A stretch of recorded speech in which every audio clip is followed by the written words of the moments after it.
Assalamualaikum Pak Cecep. Waalaikumsalam. Gimana kabarnya? Alhamdulillah sehat. Gimana Pak Eko? Sehat, alhamdulillah Pak. Mohon izin waktunya Pak ya, untuk melakukan wawancara untuk penerimaan tugas di pendidikan guru penggerak demonstrasi bertekstual tahun 3.1. Selama ini bagaimana Bapak dapat mengidentifikasi kasus-kasus yang merupakan dilema etika atau rujukan moral? Baik, terima kasih Pak Eko. Mengenai persoalan ya, problematika yang terjadi dalam kehidupan sehari-hari dan lingkungan, tentunya sering terjadi, apalagi ini kaitannya dengan etik atau mungkin bukan moral. Sebab kasus atau situasi dilema etik ini mengarah pada sebuah situasi yang notabene kita di situ dihadapkan pada dua pilihan sehingga kita dilema ya, dilematis. Dua pilihan di situ berkaitan dengan yang sangat ideal, yang dua-duanya sangat ideal atau tidak menyenangkan. Sebab bisa saja kasus tersebut atau situasi itu artinya dalam keadaan benar semuanya, keduanya benar. Atau mungkin bisa juga ada yang salah satunya benar, kemudian salah satunya violation of law atau pelanggaran hukum. Nah, untuk itu kita identifikasi, kita kenali dulu nilai-nilainya, seperti apa situasinya, apakah situasi ini murni dilema etik atau mungkin kasus ini ada violation of law-nya atau pelanggaran hukumnya. Sehingga ketika kasus itu ada pelanggaran hukum, berarti itu mutlak bukan termasuk pada dilema. Kemudian Pak, selama ini bagaimana Bapak menjalankan pengambilan keputusan di sekolah Bapak, terutama untuk kasus-kasus di mana ada dua kepentingan yang sama-sama benar atau sama-sama mengandung nilai kebajikan? Baik, biasanya ketika kasus ini kaitan dengan dilema etik, ini dilema, yang namanya dilema kan kita serba salah. Ketika kita bertindak A, ya dikhawatirkan ada yang merugikan. Kemudian ketika kita bertindak B, khawatir kita melanggar norma atau aturan. Nah, untuk itu dalam pengambilan keputusan ini, dalam hal ini saya selalu menjalankan dengan cara bermusyawarah. Kami selalu berdiskusi dengan guru. Kemudian Pak, langkah-langkah atau prosedur seperti apa yang biasa Bapak lakukan selama ini? Nah, kalau langkah-langkahnya dalam mengatasi masalah tentunya Pak Eko ya, dalam mengatasi masalah atau pengambilan keputusan tentunya. Kalau pengambilan keputusan memang ini adalah sesuatu hal yang mudah, karena memang ini berkaitan dengan seseorang atau mungkin kelompok atau mungkin masyarakat. Nah, langkah-langkah yang kami biasa tempuh biasanya pertama kami seperti yang saya sampaikan tadi, apakah ini ada pelanggaran hukum atau tidak, atau mungkin ini mutlak dilema etik. Kemudian kita identifikasi, kemudian juga kita menentukan siapa nanti yang akan kita libatkan dalam persoalan ini, baik guru atau mungkin warga sekolah. Yang termasuk warga sekolah itu kan di dalam itu ada pemimpin, ada masyarakat, ada guru dan sebagainya. Gitu. Kita menggunakan warga sekolah, kemudian menentukan siapa yang dilibatkan dalam kasus ini atau dalam situasi ini. Juga kita mengumpulkan data dan fakta-fakta. Hal-hal apa saja yang selama ini Bapak anggap efektif dalam pengambilan keputusan pada kasus-kasus dilema etika? Hal yang paling efektif dalam pengambilan keputusan dilema etika, ya tentunya kembali lagi bahwa kita berdasarkan musyawarah kita. Apakah kasus ini ada pelanggaran etik atau mutlak ini hanya pelanggaran kode etik misalnya seperti itu. Yang paling efektif dalam pengambilan keputusan itu tetap kita dilakukan dengan cara bermusyawarah untuk mengambil sebuah keputusan sehingga keputusan itu tidak merugikan salah satu. Apakah Bapak memiliki sebuah tantangan atau ada tantangan dalam pengambilan keputusan pada kasus-kasus dilema etika? Setiap kejadian atau setiap situasi biasanya kami tidak kita sebutkan. Tentunya tantangan ini banyak. Tantangan ini baik itu tantangan yang ada di luar dan di luar sekolah. Apalagi kalau misalkan kasus ini, situasi ini berkaitan dengan lingkungan masyarakat, itu jelas antara pro kontra dalam pengambilan keputusan itu atau situasi itu masih ada. Jadi, tetapi kembali lagi bagaimana kita menyikapi tentang supaya kasus ini, situasi ini bisa kita selesaikan secara efektif dan efisien. Apakah Bapak memiliki sebuah tata cara atau jadwal tertentu dalam sebuah penyelesaian kasus di rumah etika? Apakah Bapak langsung menyelesaikan di tempat atau memiliki sebuah jadwal untuk menyelesaikannya? Terkait dengan jadwal di sini dalam hal penyelesaian situasi atau masalah atau mungkin pengambilan keputusan itu insiden sifatnya, insiden kemudian juga situasional dan kondisional. Kemudian Pak, bentuk atau prosedur seperti apa yang Bapak jalankan?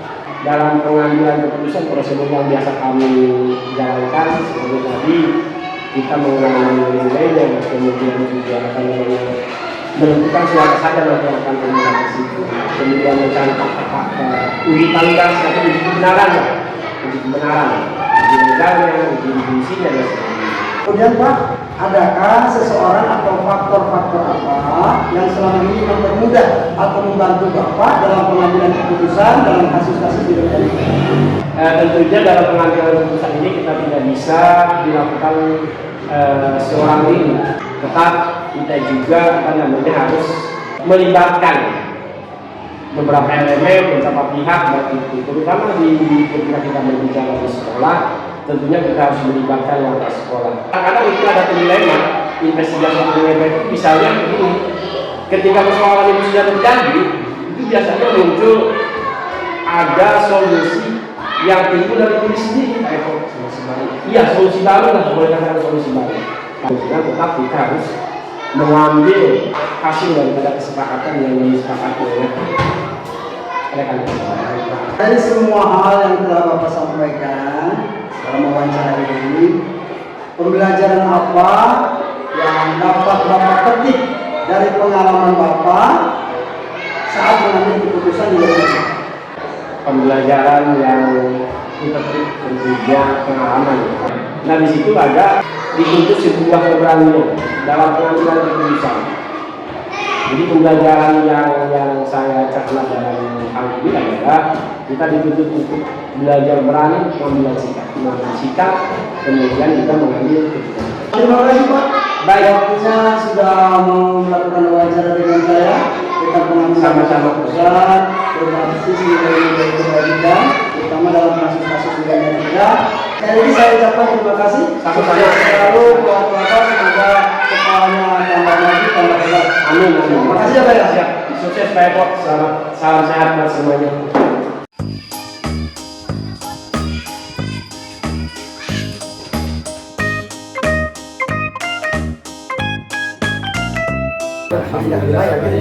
Sebaiknya dengan Pak Eko bagaimana? Sehat Pak, alhamdulillah. Mohon izin Pak, minta waktu kita untuk melakukan wawancara tentang pengambilan keputusan berbasis nilai-nilai kebajikan. Saya akan mengajukan beberapa pertanyaan mengenai pengambilan keputusan yang biasa Bapak lakukan di sekolah. Nanti Bapak bisa memberikan pernyataan sesuai dengan yang Bapak lakukan di sekolah. Selama ini, bagaimana Bapak dapat mengidentifikasi kasus-kasus yang merupakan dilema etika atau bujukan moral? Dalam mengidentifikasi kasus-kasus dilema etika, beberapa kriteria yang saya lakukan. Di antaranya itu pertanyaan-pertanyaan yang menyangkut ke etika. Yang keduanya itu tentang lingkungan sekitar. Yang ketiganya mungkin itu melihat dari konflik-konflik yang ada itu bagaimana kita olah agar dilema etika itu bisa dapat terselesaikan. Itu kriterianya. Selama ini, bagaimana Bapak menjalankan pengambilan keputusan di sekolah Bapak, terutama untuk kasus-kasus di mana ada kedua kepentingan yang sama-sama benar atau sama-sama mengandung nilai kebajikan? Dalam menjalankan dilema etika ada beberapa hal yang saya pertimbangkan. Di antaranya itu kepentingan etik itu sendiri. Sebab etik itu sendiri merupakan hal yang sangat fundamental bagi kita. Sebab etika itu tidak bisa dikesampingkan, karena itu saya menempatkan etika itu di tingkat yang lebih tinggi. Yang keduanya itu kepentingan jangka panjangnya. Ketika kita berikan keputusan jangka panjangnya itu dampaknya akan seperti apa, seperti itu mungkin ya. Kemudian Pak, langkah-langkah atau prosedur seperti apa yang biasa Bapak lakukan selama ini? Ya, langkah-langkahnya tentang penyelesaian dilema etika, diantaranya itu identifikasi masalah, identifikasi dilema. Yang keduanya mengumpulkan informasi. Jadi informasi apa saja yang sedetil mungkin kita kumpulkan agar tidak dalam memberikan keputusan tidak ada timpang tindih dengan hal-hal yang mungkin yang tadi itu yang dikorbankan itu. Yang selanjutnya ada identifikasi nilai yang mana yang kita lakukan, apa sebab ini akan berpengaruh pada nilai yang lain yang dikorbankan itu sendiri. Baik Pak. Kemudian Pak, hal-hal apa saja yang selama ini Bapak anggap efektif dalam pengambilan keputusan pada kasus-kasus dilema etika? Dianggap efektif dalam penyelesaian dilema etika itu diantaranya adalah nilai-nilai itu sendiri, nilai-nilai daripada yang akan dihasilkan, nilai jangka panjangnya. Karena nilai-nilai itu merupakan suatu hal yang mungkin akan terjadi ketika ada keputusan yang saya putuskan. Yang keduanya itu rasa empati kita terhadap dua keputusan ini. Memang ini dua-duanya berat, tetapi empati kita itu harus mengedepankan kepada etika itu sendiri. Ketika ini dikorbankan, jadi empati itu kepada etika yang dijunjung tinggi oleh kita. Baik Pak. Kemudian Pak, hal-hal apa saja yang selama ini merupakan tantangan dalam pengambilan keputusan pada kasus-kasus dilema etika? Saya sebagai kepala sekolah di sini yang sangat berat dalam mengambil itu, dua-duanya sangat penting. Ya, keputusan yang satu mungkin diputuskan, tapi dia itu yang ada dikorbankan. Tetapi dalam hal ini mana yang lebih penting? Apakah ini hal yang satu yang sangat urgent yang kita ambil, atau yang ini yang memang ini kepentingan sekolah juga penting, tetapi yang saya putuskan adalah yang sangat urgent saat ini yang kita ambil keputusan. Baik Pak. Apakah Bapak memiliki sebuah tata kala atau jadwal tertentu dalam sebuah penyelesaian kasus dilema etika? Apakah Bapak langsung menyelesaikan di tempat atau memiliki jadwal khusus Pak untuk menyelesaikan? Untuk jadwal kami tidak punya jadwal khusus karena kami tidak mengharapkan ada dilema etika, tetapi ketika ada kejadian dilema etika itu kami akan menyelesaikan secara langsung. Jadi ketika ada kejadian kami selesaikan dengan musyawarah dengan guru-guru. Tentunya di sini ada beberapa guru yang punya kompeten di bidang itu. Kami bermusyawarah bagaimana cara memutuskannya. Tidak lupa kami melibatkan komite sekolah agar ini dapat terselesaikan. Jadi sifatnya insidental gitu ya Pak? Sifatnya insidental. Kemudian Pak, bentuk atau prosedur seperti apa yang Bapak jalankan? Prosedur yang saya jalankan adalah pendekatan komprehensif kepada semua yang terlibat, yang waktu itu yang harus diselesaikan. Jadi prosedurnya itu kita pendekatan konseptual, pendekatan kekeluargaan kepada hal-hal yang mungkin yang harus kita putuskan. Adakah seseorang atau faktor-faktor apa yang selama ini mempermudah atau membantu Bapak dalam pengambilan keputusan dalam kasus-kasus dilema etika?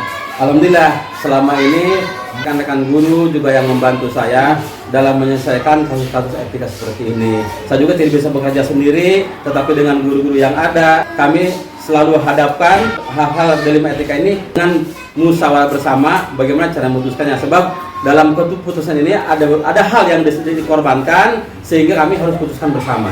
Baik Pak, dari semua hal yang telah Bapak sampaikan dalam wawancara ini, pembelajaran apa yang dapat Bapak petik dari pengalaman Bapak mengambil keputusan dilema etika?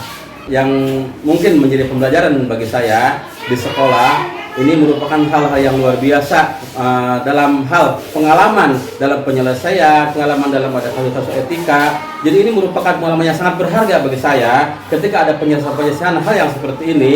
Ini merupakan suatu hal yang sangat penting bagi sekali pengalaman ini, sehingga nanti ke depannya saya bisa menyelesaikan kasus-kasus etika ini dengan lebih baik lagi. Baik Pak, terima kasih. Terima kasih Pak sudah Sama-sama. meluangkan waktunya, memberikan waktunya kepada saya untuk melakukan wawancara ini tentang proses pengambilan keputusan berbasis nilai-nilai kebajikan. Mudah-mudahan Bapak tetap semangat. Amin. Sekolah ini semakin maju. Amin, dengan ya Allah. keputusan-keputusan yang bisa Bapak ambil sebijak mungkin, sehingga semua faktor yang ada di sekolah ini bisa saling mendukung dan menunjang untuk kemajuan sekolah ini Pak ya. Sekali lagi saya ucapkan terima kasih Pak. Ya, sama-sama.